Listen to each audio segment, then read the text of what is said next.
자, 그러면 97쪽으로 가겠습니다. 97쪽.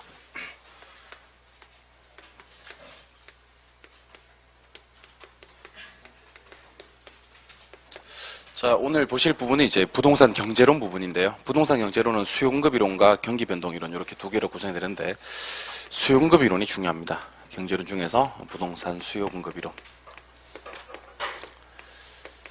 경기 변동은 크게 중요하지 않습니다. 그럼 수요공급 중에서는 어떤 것들을 공부하셔야 될까에 대해서 얘기를 드려보면 5가지 정도 공부하실 거예요. 첫 번째는 이제 유량 개념과 저량 개념을 공부하실 겁니다. 유량과 저량. 유량은 일정 기간 개념이고요. 저량은 일정 시점 개념이거든요. 두 개를 비교 정리를 하실 거고요. 두 번째는 이제 수요량의 변화라는 것과 수요의 변화라는 게 구분이 돼야 됩니다.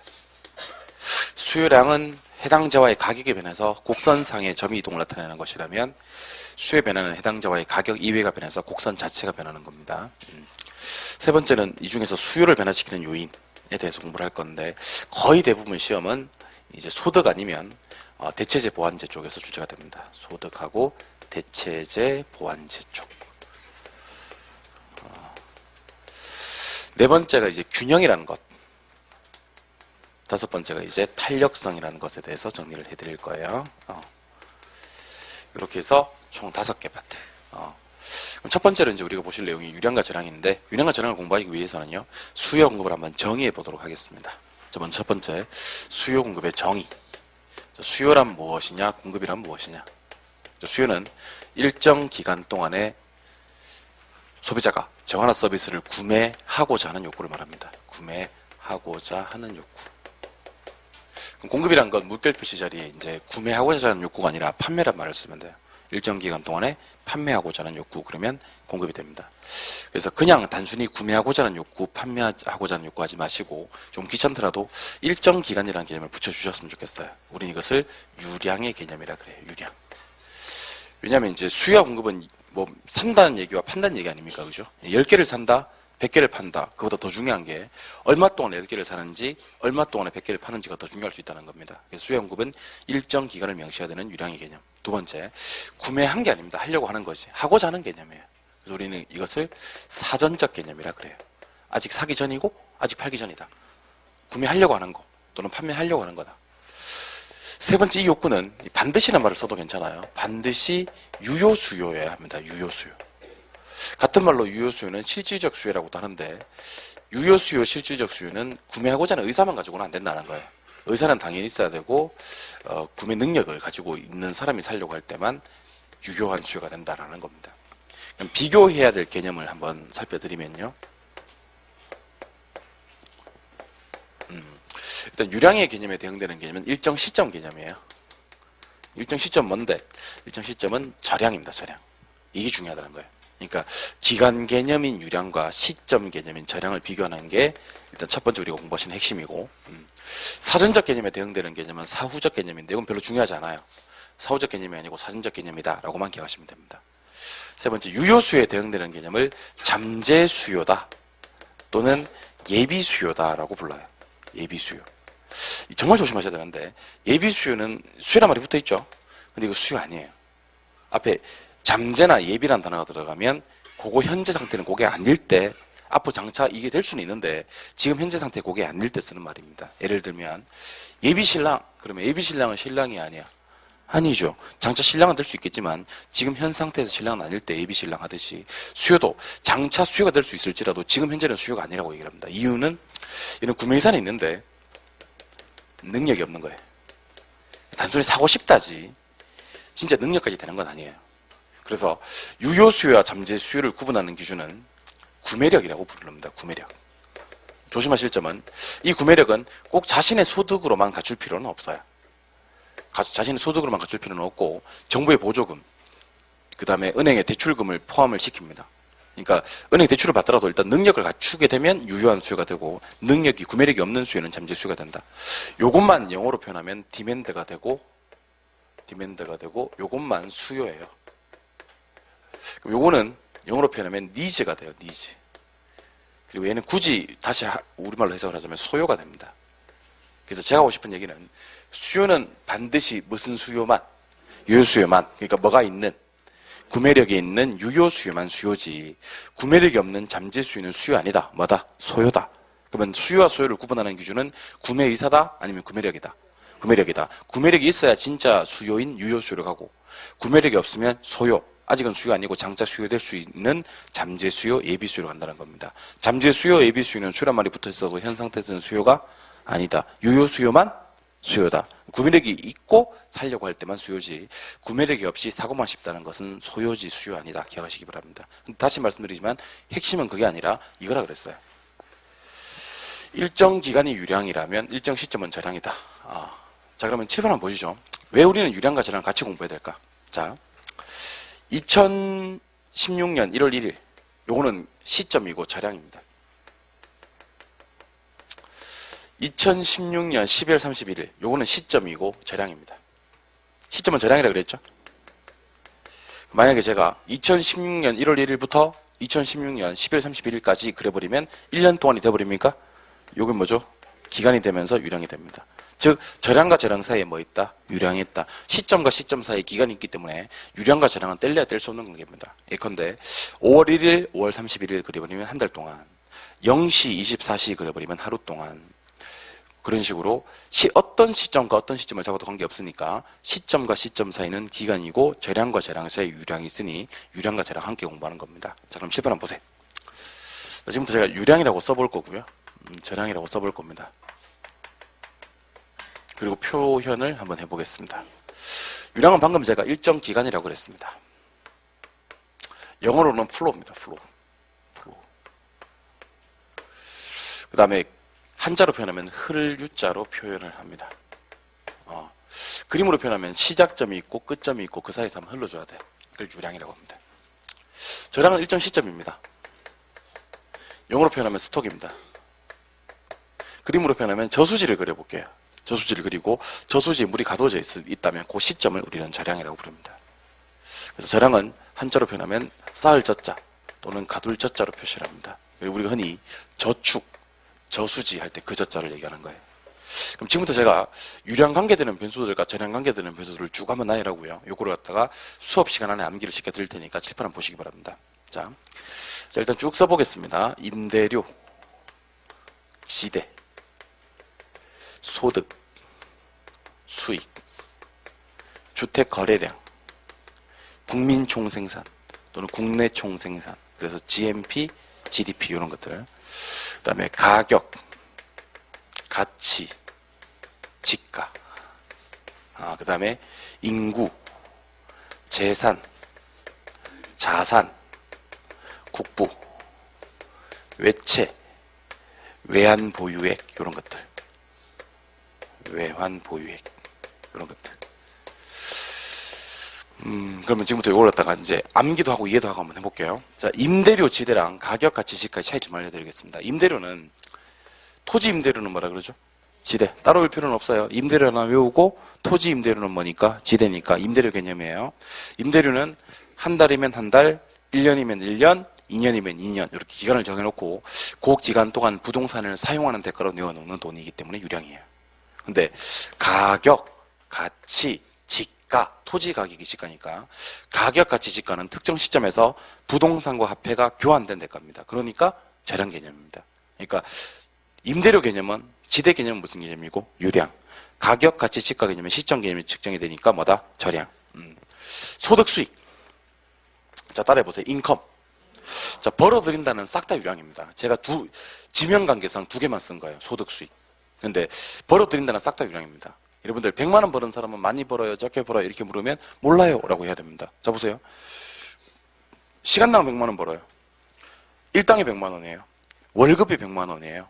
연봉이 100만 원이에요. 이런 식으로 앞에 기간이 나와야지 많이 번다, 적게 번다라고 얘기할 수 있어요. 회사 매출액이 1000만 원이에요. 많아요, 적어요? 몰라요. 그게 일 매출액인지 월 매출액인지 분기 매출액인지 반기 매출액인지 월 매출액인지 나와야 됩니다. 벌어들인다는 개념은 싹 다 유량입니다. 제가 두 가지로 표현했지만 시험 문제 풀다가 뭐 순영업 소득, 영업 이익 이런 식으로 번다라는 개념이 때문에 싹 다 뭐다? 유량. 인구는 꼭 뒤에 붙는 단어가 있어요. 우리나라 인구가 만약에 5100만이다. 그러면 옆에 2016년 현재 이런 식으로 뜬다니까. 중국 인구가 예를 들면 뭐 13억이다. 이렇게 뜨면 2012년 이렇게 뜬다니까. 시점에 떠야지 인구 측정이 가능하다. 저량이에요. 그리고 지금부터 하는 얘기 잘 들으셔야 됩니다. 자, 일정 기간 돈을 벌었다 그랬죠. 그래서 소득과 수익은 뭐라 그랬어요? 유량이라 했죠. 그러면 일정 기간 돈을 벌어가지고 쓸 거 쓰고 특정 시점에서 축적돼 있는 거, 쌓여 있는 걸 재산이라 그래요. 그러니까 기간 동안에 돈을 번 건 유량이라 그랬잖아요. 벌어가지고 쓸 거 쓰고 특정 시점에 축적돼 있는 걸 재산 또는 자산이라고 하고요. 개인 규모일 때는 재산, 자산이라 부르고 국가 규모일 때는 국부라고 불러요. 국부도 재산 개념으로 이해하시면 됩니다. 자, 그러면 다시 소득이나 수익은 기간 동안에 번 거니까 뭐고? 유량. 그렇게 벌어가지고 특정 시점에 축적돼 있는 재산, 자산, 국부는 뭐? 저량. 다 저량이에요. 주택 거래량. 이게 얼마 동안에 거래가 있었는지 나와야 되니까 유량이고. GNP, GDP. 요거 통상 1년 단위로 측정을 해요. 예를 들면 우리나라 국민소득이 뭐 예를 들면 3만 불이다. 그러면 3만 불이 1년 동안이라는 단위로 측정이 된다고. 무슨 개념? 유량. 현재 우리나라의 외채가 얼마냐? 외국에서 빌린 돈. 외환 보유액이 얼마냐? 달러 얼마 보유하고 있는지 이런 것들은 싹 다 저량입니다. 근데 사실 이것도 중요합니다. 안 중요하진 않은데 더 중요한 게 하나 남았어요. 그게 바로 뭐냐면 주택 공급이에요. 주택 공급. 자, 부동산에서 가장 중요한 우리 한시도 잊어서는 안 됩니다. 우리가 배우시는 과목이 부동산학개론이라는 걸. 부동산학에서는 주택 공급이 중요한데 주택 공급은 종류가 크게 두 가지가 있어요. 새 거랑 중고랑. 새 거는 신규 생산량이라고 부르고요. 중고는 주택 재고량이라고 불러요. 주택 재고량. 자, 그럼 부동산을 신규로 만들려면요. 착공을 해야 돼요. 그리고 완공을 해야 돼요. 그 사이 건축 기간이 필요합니다. 이건 유량이에요. 근데 주택 재고량은 특정 시점에서 이미 만들어져 있는 주택을 말하는 겁니다. 그럼 시점에서는 주택을 공급할 수 있느냐? 예, 공급할 수 있습니다. 신규로 만들어서 공급하지는 못하지만 이미 만들어져 있는 주택을 한 놈 오전에 이사 내보내버리면 오후에 한 놈 이사 들어오게 만들 수 있다는 겁니다. 그러니까 신규로 만드는 것은 전부 다 기간 동안에 공급한 거기 때문에 무슨 개념이고? 유량이고, 시점에서 공급한 것은 무슨 개념이다? 저량 개념이니까 재고주택을 얘기하는 겁니다. 알겠습니까? 예. 그러면 열심히 배웠어요, 이제. 유량이 이런 거고 저량은 이런 거 다 배웠습니다. 그런데 중요한 거 하나만 알려드리도록 할게요. 자, 잘 들어봐요. 갑이라는 사람의 재산이라고 그랬어요. 1월 1일 날 10억 있었어요. 이 사람이 돈을 많이 벌었나 봐요. 12월 31일이 되니까 이 사람 재산이 15억이 됐습니다. 뭐 끝이에요. 그래서 아까 제가 재산은 유량이라 했어요, 저량이라 했어요? 저량. 근데 시험 문제가 이렇게 나오는 겁니다. 1년 동안에 갑의 재산 변동이 얼마나 이루어졌느냐 이렇게 나오는 겁니다. 1년 동안에 재산 변동이 얼마나 이루어졌느냐. 1년 동안에 갑의 재산 변동은 플러스 5억입니다. 맞아요? 얼마 있다가? 10억 있다가 10억 됐으니까. 맞아요? 이거는 무슨 개념이냐면 유량 개념이에요. 그래서 우리가 재산은 뭐라고 배웠어요? 저량으로 배웠는데 그 뒤에 이런 말이 붙어요. 자, 따라해봐요. 변동분. 어떤 단어도 좋은데 변동이나 변동분이 붙으면 또 싹 다 유량으로 가버립니다. 그러니까 우리가 아까 저량이라고 배웠던 것들 기억나시죠? 그 뒤에 뭐나 뭐를 붙이면 변동이나 변동분을 붙이는 순간 예외 없이 유량으로 갑니다. 그래서 유량은 하나 더 기억하세요. 저량 변동분 해봐요. 시작. 이거는 집에 가서 공부하지 마시고 지금 다 기억을 해버리세요. 이거 보지 말고 저 좀 바라봐 주세요. 그리고 틀려도 좋으니까 여러분 반복을 합시다. 자, 잘 보세요. 기간은 뭐예요? 기간.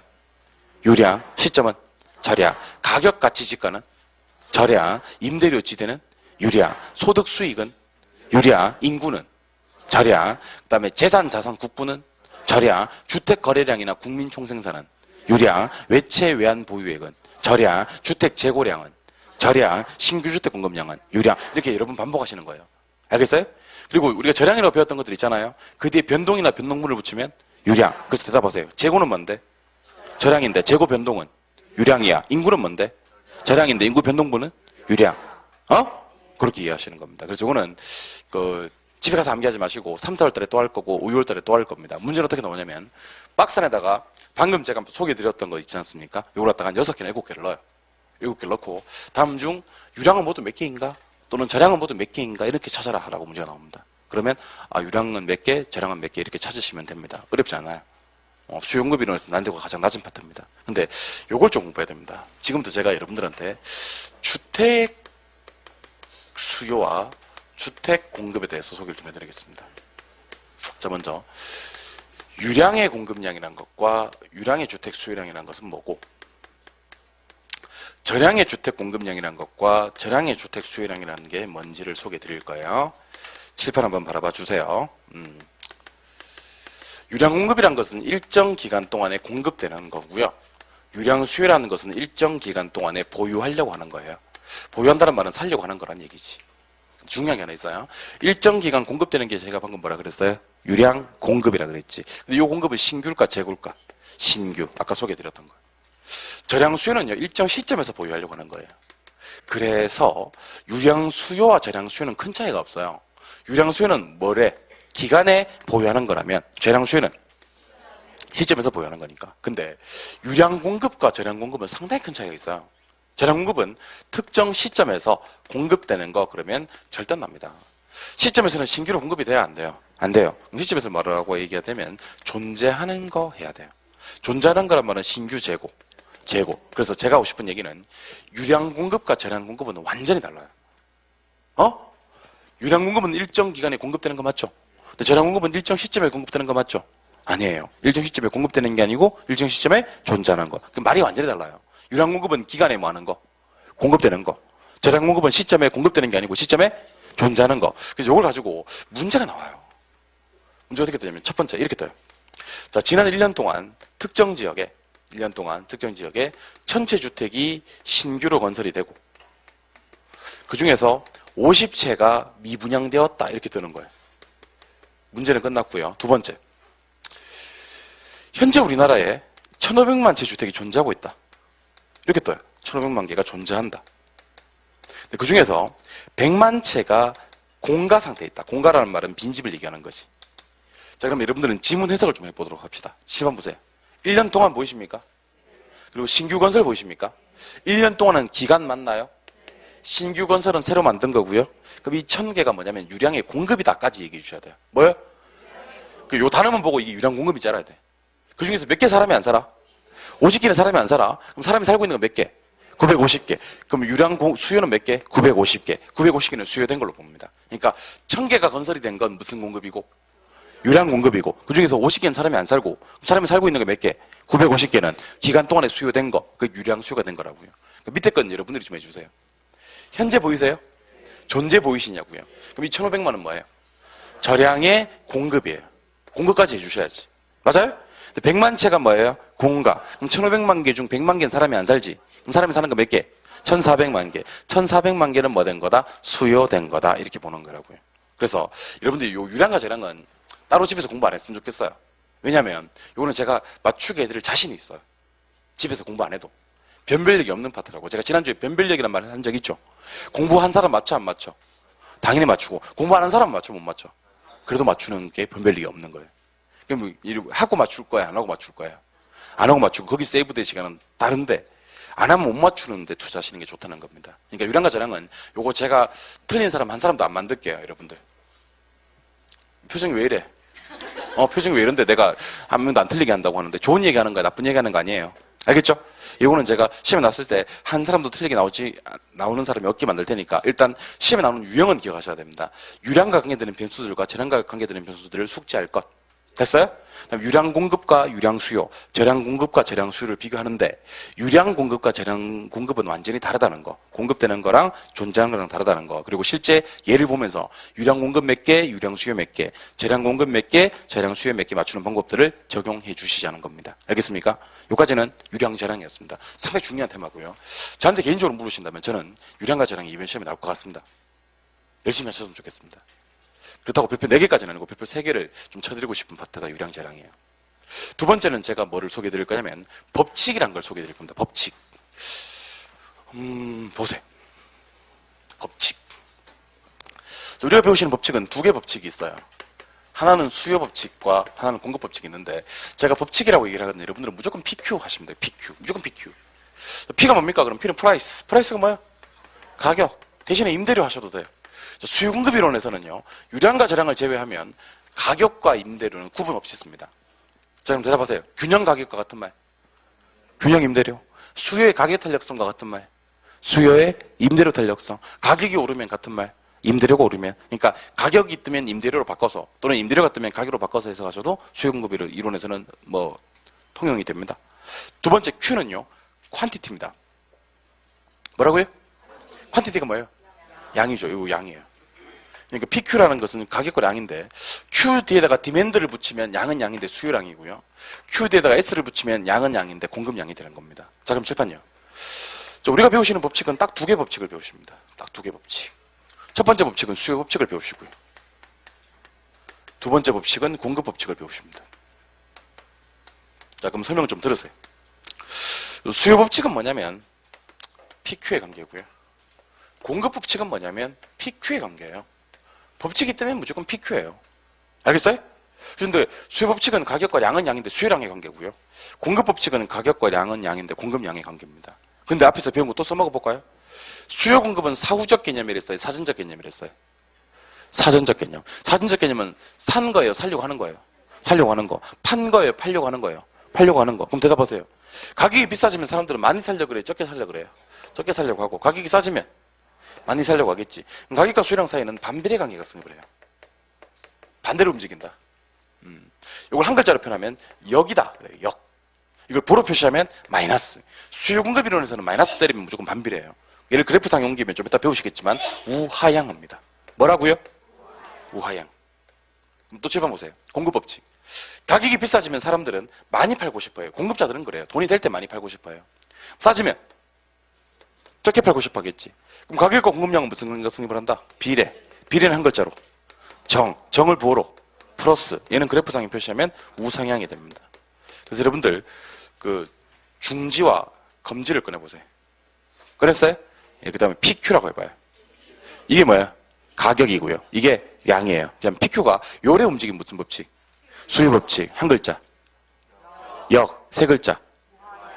반비례. 부호로. 마이너스. 그래프상에 옮기면 우하향. 순서대로 해드릴게요, 여러분들. 이런 순서대로 해드릴게요. 이게 뭐라고요? P. 이게 Q. PQ가 요래 움직이면 수요 법칙이죠. 수요 법칙을 세 글자로. 반비례. 한 글자. 역. 부호로. 마이너스. 그래프상에 옮기면 우하향. 공급 법칙은 PQ가 이렇게 움직여요. 두 글자로. 비례. 한 글자. 정은 부호로. 플러스. 그래프상에 옮기면 우상향. 수요 법칙과 공급 법칙은요, 이렇게 보지 말고 PQ 한다면요, 요래 하면 수요 법칙, 요래 하면 공급 법칙, 이렇게 합시다. 하기 싫어? PQ 해가지고 요래 하면 무슨 법칙? 수요 법칙. 요래 하면 공급 법칙. 알겠어요? 예. 수요 법칙은 가격과 수요량 사이의 반비례 관계고요. 공급 법칙은 가격과 공급량 사이의 비례 관계인데 요걸 그래프상에만 옮겨드릴게요. 칠판 한번 바라봐 주세요. 칠판 한번 바라봐 주세요. 칠판 한번 바라봐 주세요. 세로축은 가격이고요. 가로축은 양입니다. 세로축은 가격이고요. 가로축은 양입니다. 가격 100원, 200원, 300원. 양은 10개, 20개, 30개. 가격 100원, 200원, 300원.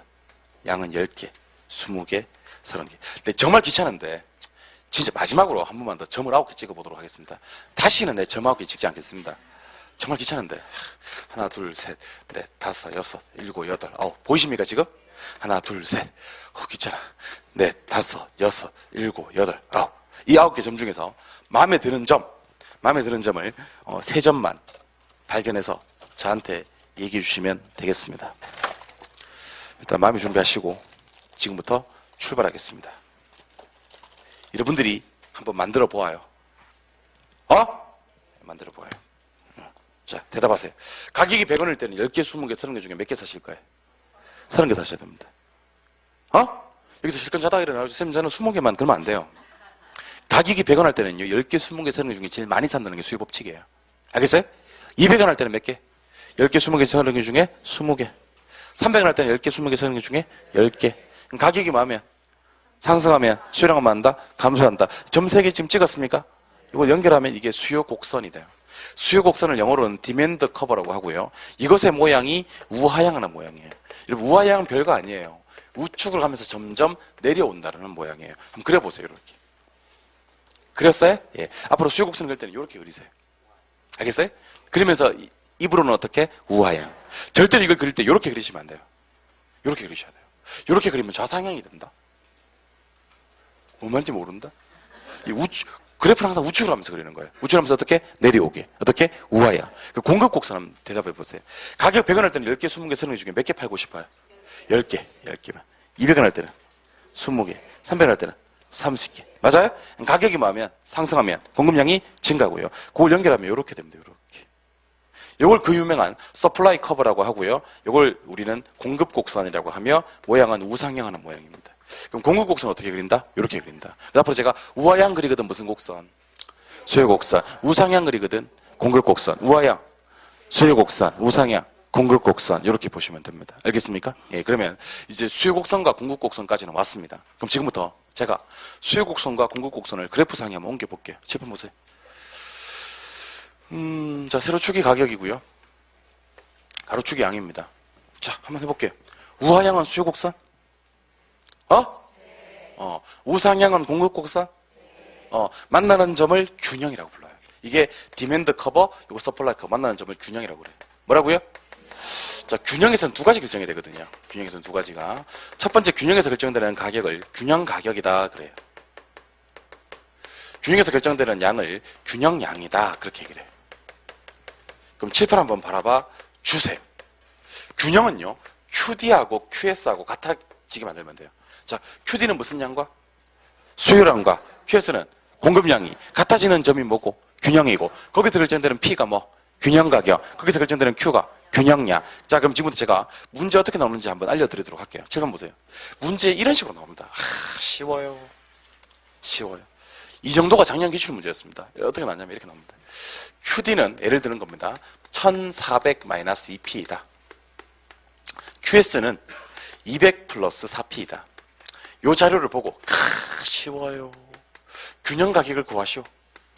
그리고 균형량을 구하시오. 이런 식으로 문제가 나옵니다. 쉬워요. 자, 그럼 우리는 지금 뭐와 뭐만 구하면 돼요? 균형 가격과 균형량을 구하면 되죠. 여러분들 균형 가격, 균형량 구하라는 문제가 되면요, 신경 쓰지 마시고 균형부터 만드시면 돼요. 뭐부터 만들어라? 균형. 균형은 누구랑 같게 만든다? QD와 QS를 같게 만든다. 그럼 이거 두 개 같아지는 거예요. 알겠어요?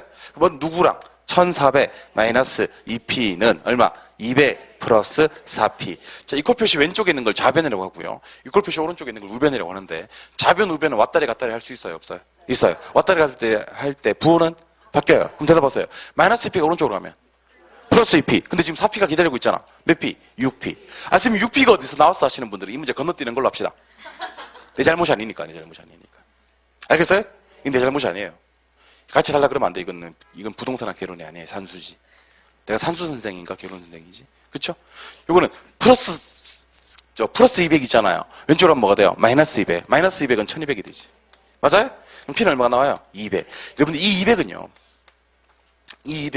여러분들이 길거리에서 흔히 볼 수 있는 그런 P가 아니에요. 이 P는. 이 P는 보통 P가 아니에요. 이 P는 QD와 QS를 갖게 만든 무슨 상태에서? 균형 상태에서 만들어지는 가격이에요. 그럼 이 가격은 무슨 가격? 균형 가격 이렇게 얘기하는 겁니다. 그럼 혹시 균형 가격 200 구했습니까 지금? 균형량을 구하라. 양은 P 구하라는 얘기야? Q 구하라는 얘기야? 근데 Q는 이거 구하라는 얘기잖아요. 그럼 P에다가 200을 대입하면 돼요. 간혹 쌤 여기다 대입해야 돼요. 여기다 대입해야 돼요 하시는 분들은 아무 데나 대입하면 됩니다. 왜? 같아질 거니까. 오늘은 마지막으로 두 개 다 대입해 드릴게요. 두 번 다시 내가 이거 두 번 다 대입하는 일은 없습니다. 오늘 처음이니까 그런 거예요. 여기 200 대입해봐요. 그럼 400이 빠지잖아. 얼마? 1000. 여기 200 대입해봐요. 800이 되지잖아. 얼마? 1000. 그러니까 균형량 Q는 얼마가 됩니까? 1000이 됩니다. 그래서 결국 균형량 1000. 자, 그럼 일로 오세요. 시험에서 균형 가격과 균형량을 구하라는 문제가 시험에 뜨면 어떻게 한다? QD와 QS를 같게 만들어서 한 놈, 좌변, 한 놈, 우변, 왔다리 갔다리 하면 P가 나오겠지? 그 P가 균형 가격. 아까 200이었습니까? 예. 그 P를 대입하면 Q가 나오겠지. 그 양이 뭐? 균형, 양. 아까 1000개였습니까? 예. 그런데 어떤 사유로 인해서 200이 300 될 수 있어, 없어? 100이 될 수 있어, 없어? 가격은 200이 300 될 수도 있고 200이 100이 될 수도 있네요. 그래서 가격을 읽을 때는 이렇게 읽어요. 올라가면 상승. 내려오면 하락. 가격은 이렇게 읽어요. 올랐다, 내렸다. 이렇게 읽어요. 즉 상승했다, 하락했다 이렇게 읽어요. 가격은 절대로 증가했다, 감소했다라고 표시하지 않습니다. 가격은 뭐 했다? 상승했다, 하락했다. 아무리 마음이 급해도요. 가격이 증가해서 말이야. 그러면 안 돼요. 가격이 뭐해서 말이야? 상승해서 말이야. 또는 가격이 하락해서 말이야. 그렇게 얘기를 해야지. 가격은 증가, 감소라는 표현을 쓰지 않습니다. 알겠죠? 난 반대일세. 가격 증가, 감소 표현하는 거 봐. 우리 시험이 물론 주관식이 아니라 객관식은 맞습니다. 근데 가격이 증가했다는 표현은 상당히 귀에 거슬리는 표현이니까 삼가토록 해주시옵소서. 알겠어요? 가격은 상승, 하락. 근데 양은요, 지금 몇 개야, 지금? 1000개. 근데 1200개가 될 수도 있고, 800개가 될 수도 있겠어요? 그러면 양이 1000개에서 1200개가 되면 양이 증가했다 그래요. 1000에서 800이 되면 양은 감소했다 그러고. 그럼 양은 뭐라고 표현하냐면, 증가, 감소라고 표현합니다. 양은 절대로 상승, 하락이라고 표현하지 않습니다. 자, 그럼 절 보시고. 가격은 상하를 담당합니다. 올라가면 상승, 내려오면 하락. 양은 좌우를 담당합니다. 오른쪽 가면 증가, 왼쪽 가면 감소. 그럼 칠판 보시고 대답하세요. 균형점 여기 자리 있다 일로 갔어요. 그럴 수 있어, 없어? 있어. 그럼 가격은 상승, 양은 증가했습니다. 가격은 왜 상승이냐면 올라갔으니까. 양은 왜 증가냐면 오른쪽 갔으니까. 다시 균형점 일로 있다 일로 갔어요. 가격 하락에 양은 증가. 가격은 왜 하락이냐면 내려갔으니까. 양은 왜 증가냐면 그래도 오른쪽이니까. 여기 있던 길로 갔어요. 가격 하락에 양 감소입니다. 가격은 왜 하락? 내려갔으니까. 양은 왜 감소? 왼쪽 갔으니까. 얘가 여기로 가면요. 가격 상승에 양은 감소입니다. 가격은 왜 상승이냐면 올라갔으니까. 양은 왜 감소냐면 왼쪽 갔으니까. 얘가 여기로 갔다가 여기 여기로 갔어요. 가격 상승에 양 불변이라고 합니다. 가격 올라갔죠? 양은 왼쪽 갔어요? 오른쪽 갔어요? 안 갔어요. 양 불변 그래요. 가격 상승에 양 불변. 그러면 눈치 빠른 사람들 그 밑에 거 한번 해봐요. 가격 하락에 양 불변. 요거는 가격 불변의 양만 증가. 요거는 가격 불변의 양만 감소. 요렇게. 그래서 제가 8개거든요. 점. 8개 이동을 한번 읽어 드릴게요. 가격 상승 양 증가, 가격 불변 양 증가, 가격 하락 양 증가, 가격 하락 양 불변, 가격 하락 양 감소, 가격 불변 양 감소, 가격 상승 양 감소, 가격 상승 양 불변. 그렇게 할 수 있는 사람이 되었으면 좋겠습니다. 한번 해볼까요? 가격 상승 양 증가, 가격 불변 양 증가, 가격 하락 양 증가, 가격 하락 양 불변, 가격 하락 양 감소, 가격 불변 양 감소, 가격 상승 양 감소, 가격 상승 양 불변. 이렇게 자유자재로 할 수 있는 사람이 되었으면 좋겠다고. 적어도 이거는 읽어야지 뒤에 가서 우리가 균형의 이동을 확인하실 수가 있습니다. 알겠습니까? 예. 지금 우리 뭐 했냐면 일정 기간 개념의 유량 개념과 일정 시점 개념의 절량 개념을 비교했습니다. 됐어요? 수요 법칙과 공급 법칙을 하면서 수요 곡선과 공급 곡선을 그려봤습니다. 됐어요? 우하향하는 수요 곡선과 우상향하는 공급 곡선이 만나는 점이 뭐예요? 균형. 균형에서 균형 가격과 균형량 구하는 것도 해봤습니다. 균형이 어떻게 이동하는지를 확인한 다음 그것을 어떻게 표현하는지까지를 정리해봤습니다. 교재로 한 번 더 보겠습니다. 교재로 한 번 더. 자, 교재 97쪽. 97쪽 찾았습니까? 예. 먼저 1번에 수요의 개념 뜹니까? 자, 수요의 개념은 옆으로 가볼게요. 옆으로 가보니까 뭐라고 돼 있어? 유량의 개념이고, 사전적 개념이고, 유효 수요다. 이렇게 돼 있습니까? 그 딱 가운데 보시니까 핵심 정리라고 돼 있나요? 거기 별 3개, 핵심 정리. 핵심 정리 제목이 뭐예요? 유량과 절량. 그래서 그 밑에 1번에 보시고 2번에 보시면 유량 개념과 절량 개념이 쭉 나와 있어요. 보고 계십니까? 근데 당구장 표시 1번도 확인하셔야 돼. 표 밑에 당구장 표시 1번. 무엇은 절량의 변동분은 곧 유량이 된다. 그래서 주택 재고는 뭔데? 절량인데 주택 재고의 변동은 유량이다. 이런 거 한 장 넘겨보십니다. 한 장 넘겨보시면 가로 3번 체킹. 가로 3번 제목이 뭐죠? 유효 수요. 제가 진하게 처리되어 있는 것만 읽을게요. 수요는 반드시 구매력을 갖춘 유효 수요만을 말한다. 그러면 구매의사도 있고 구매력도 있어야 된다. 이 구매력에는 가처분 소득뿐 아니라 대출금이나 보조금도 포함이 된다. 구입 능력이 없는 잠재 수요, 예비 수요는 수요 아니고 소요를 이해하는 게 맞다. 됐습니까? 예. 그 밑에 보충학습이라고 돼 있습니까? 거기 별 하나. 보충학습에 별 하나. 보충학습에 별 하나 때렸습니까? 자, 유량 공급과 절량 공급만 한번 얘기해 볼까요? 유량 공급은 일정 기간에 뭐 되는 거지만, 공급되는 거지만, 절량 공급은 일정 시점에 뭐 하는 거다? 존재하는 거다. 되셨습니까? 유량 공급과 절량 공급의 비교가 중요합니다. 되셨나요? 예. 그 밑에 길잡이 문제 2문제만 풀어볼 거예요. 먼저 1번. 유량과 절량의 설명으로 옳은 것을 찾아라 그랬네요. 풀지 마시고 확인만 하자 그랬어요. 1번. 절량은 일정 기간을 측정해야 되는 개념이고 2번에 유량은 일정 시점에서만 측정이 가능한 개념이다. 어때요? 바뀌었어요. 그럼 1, 2 둘 다 틀리네. 예. 3번. 유량의 예는 재고, 가치 이런 게 있고 절량의 예는 거래량, 신규 이런 게 있다. 3번, 4번 바뀌었습니다. 5번 이렇게 나온다고. 만약 현재 우리나라에 1,500만 채 주택이 존재하고 자 현재 존재하고 있는 1,500만 개는 절량 공급입니다. 절량 뭐라고? 공급이라고. 근데 그 중에서 100만 채가 공급 상태로 남아있죠? 100만 채를 뺀 1400만 개가 뭐다? 저량의 수요량이다. 확실하네요? 답은 5번. 4번은 뭔 4번? 답은 5번. 환장하겠네. 내가 왜 5번인지 지금 설명하고 있는데 4번하고 앉았습니다. 참 대단한. 오른쪽 페이지로 가보십니다. 환장하겠다 진짜. 2번.